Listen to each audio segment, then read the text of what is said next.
मैं मोबिन अंसारी क्लासेस से 12th class के लिए जो हमारा चैप्टर की सीरीज़ चल रही थी भक्ति सूफी परंपरा, हम लोग उसका नेक्स्ट पार्ट आज बना रहे हैं। इससे पहले हम लोगों ने कबीरदास के बारे में पढ़ा था। आज गुरु नानक के बारे में पढ़ेंगे और सिख धर्म के बारे में पढ़ेंगे।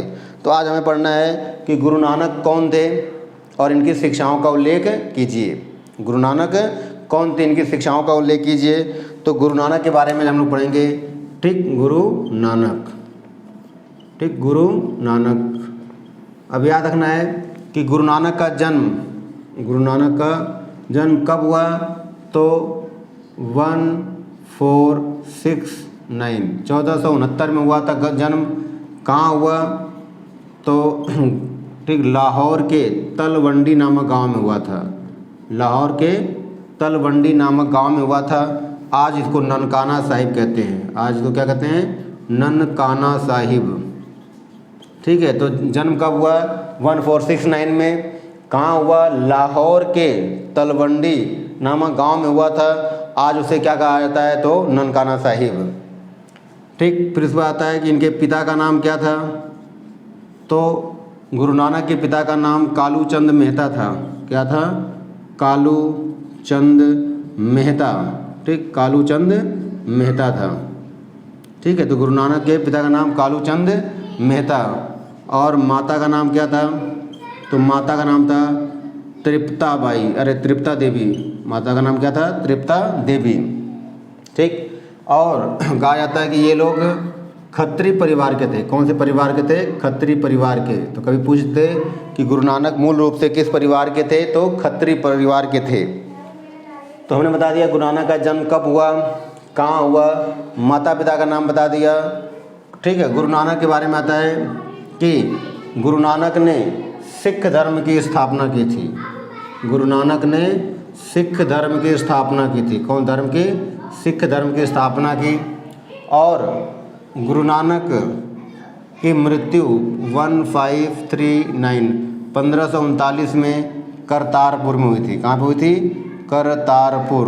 ठीक, तो याद रखना कि गुरु नानक का जन्म कब हुआ, कहाँ हुआ, माता पिता का नाम हो गया, इन्होंने सिख धर्म की शुरुआत की थी, स्थापना की थी। इनकी मृत्यु कहाँ हुई? करतारपुर में। अब हमें बताना है इनकी शिक्षाओं के बारे में। तो शिक्षाओं के बारे में जानना है। ठीक, तो हमें पढ़ना क्या? गुरु नानक की शिक्षाएं। तो ये हो गया गुरु नानक का क्या है? जीवन परिचय। अब हमें जानना है कि गुरु नानक की शिक्षाएं क्या थी। ठीक, तो गुरु नानक की शिक्षाओं में गुरु नानक क्या थे? तो जो भक्ति परंपरा में ज्ञान मार्गी शाखा के प्रमुख संत थे। तो इनकी शिक्षाएं और कबीर की शिक्षाओं में काफ़ी हद तक क्या है? ठीक है, समानताएं हैं। इनमें पहला है, इन्होंने क्या किया कि दोनों धर्म ग्रंथों की आलोचना। याद रखना है, पहली हेडिंग क्या है? दोनों धर्म ग्रंथों की आलोचना। तो इसमें व्याख्या करना है कि गुरु नानक ने, कबीरदास ने दोनों धर्मों की आलोचना की थी और गुरु नानक ने दोनों धर्म ग्रंथों की आलोचना की। अर्थात इन्होंने हिंदू और मुस्लिम दोनों के धर्म ग्रंथों की आलोचना की। इनका कहना था कि हमें धर्म ग्रंथों को पढ़ने से मुक्ति नहीं मिल सकती। तो इसमें बताना है कि शिक्षाओं में पहला क्या है? दोनों धर्म ग्रंथों की आलोचना। तो गुरु नानक ने हिंदू और मुस्लिम दोनों धर्म ग्रंथों की आलोचना की और इनका कहना था कि हमें धर्म ग्रंथों के अध्ययन से मुक्ति प्राप्त नहीं हो सकती, हमें धर्म ग्रंथ पढ़ने की आवश्यकता नहीं है। फिर उन्होंने क्या कहा? दूसरा वर्ड बताना है कि गुरु नानक का कहना था कि हमें केवल ईश्वर यानी रब के नाम का केवल जाप करना चाहिए, केवल स्मरण करना चाहिए, केवल सिमरन करना चाहिए। तो दूसरा इनका क्या पॉइंट क्या था शिक्षाओं में? कि रब के नाम का क्या करना? रब के नाम का जप करना या जाप करना। क्या करना? जप करना या स्मरण करना। ठीक, या सिमरन करना। ठीक, इन्होंने ही कहा गुरु नानक के अनुसार कि रब के नाम का केवल जप या जाप करने से ही हम इस संसार से हमें मुक्ति मिल जाएगी। उसके साथ साथ गुरु नानक कहा जाता है कि ये लयबद्ध में गीत गाते थे और इनका जो प्रिय शिष्य था मर्दाना, वो रबाब बजाता था। ठीक है, तो बताना है नेक्स्ट पॉइंट में कि गुरु नानक ईश्वर की आराधना में राग, अनेक प्रकार के गीत गाते थे, राग गाते थे, और इनका जो प्रिय शिष्य था मर्दाना वो रबाब बजाता था। ठीक, तो इसका मतलब कि गुरु नानक गीतों के माध्यम से, अलग अलग रागों के माध्यम से ईश्वर के नाम का जाप करते थे। फिर बताना है कि इन्होंने भी छुआछूत जात पात का विरोध किया, तो इनका भी वही पॉइंट है। ठीक, छुआछूत एवं जात पात का विरोध। ठीक, जात पात का विरोध।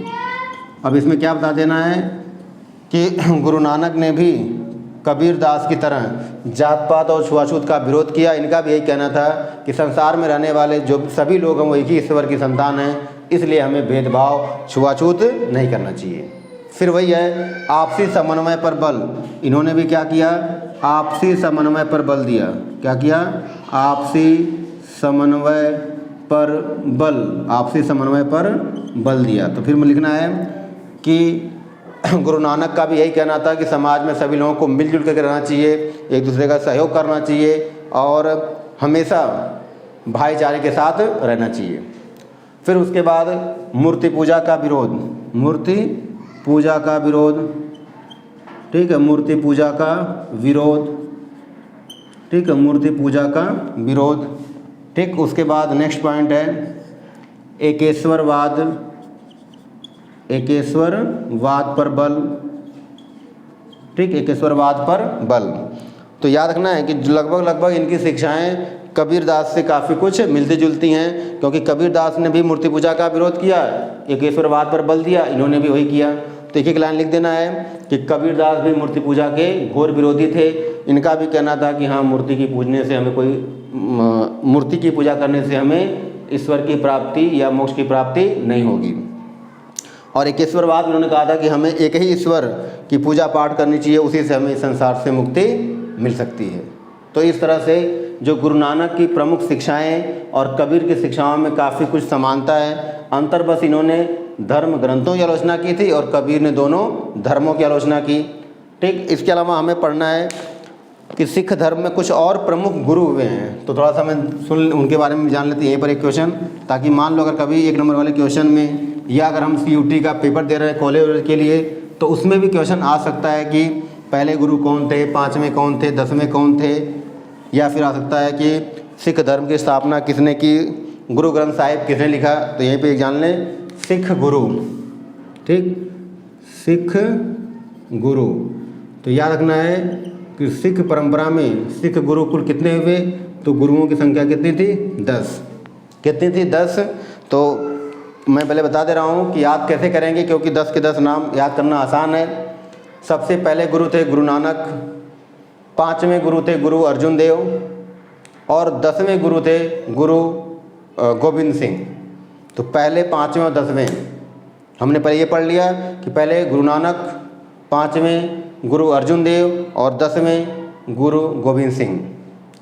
फिर उसके बाद दूसरे गुरु गुरु अंगद, तीसरे गुरु अमरदास, फिर गुरु रामदास और 5वां मैंने बता दिया गुरु अर्जुन देव। फिर गुरु हर गोविंद राय, फिर हर राय, फिर हर किशन, फिर गुरु तेग बहादुर और अंतिम में गुरु गोविंद सिंह। तो मैं नाम एक बार लिख दे रहा हूँ, नाम कोशिश करना है कि अगर याद हो तो अच्छी बात है, तो कम से कम कुछ गुरु के नाम याद होना चाहिए। तो पहले गुरु का नाम था गुरु नानक। ठीक, दूसरे का नाम था गुरु अंगद। ठीक, तीसरे का नाम था गुरु अमरदास, गुरु अमरदास। चौथे का नाम था गुरु रामदास, गुरु रामदास। चौथे का नाम था 5वां गुरु अर्जुन देव, गुरु अर्जुन देव।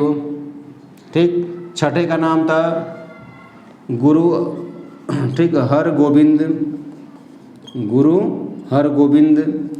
7वें थे गुरु हर राय, हर राय। 8वें थे गुरु हर किशन, कौन थे? हर किशन। ठीक, 9वें थे गुरु तेग बहादुर, गुरु तेग बहादुर। और 10वें गुरु थे गुरु गोविंद सिंह, गुरु गोविंद सिंह।